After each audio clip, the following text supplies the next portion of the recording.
शुआरा की फहरिस्त के आखिरी कड़ी से आप हम कलाम थे, उनको बागौर सुन रहे थे।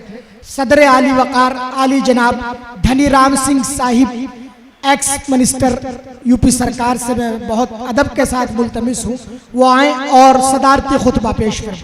यहाँ पर मौजूद सभी जिम्मेदार साथी और ख़ासकर जिन लोगों ने आज का मुशायरा सजाया है, मेहनत की है, मैं उनका हमेशा अपने दिल से, जब भी वो मेरे पास जाएंगे मैं उनका हमेशा दिल से स्वागत करूँगा। वो इसलिए कि आज मैंने उन शायरों को सुना है जिनको मैंने ज़िंदगी में कभी एक आध बार ही सुना होगा और वो हमेशा याद आते थे, और मैंने आज पहली बार अपने सामने सुना है उन लोगों को। कुवैत से आए, मेरठ से आए, बागपत से आए, सभी लोग आए और सभी ने बेहतर कलाम पेश किए। और साथ ही साथ सनावर साहब जिन्होंने एक बहुत अच्छे शेर सुनाए, बहुत अच्छे।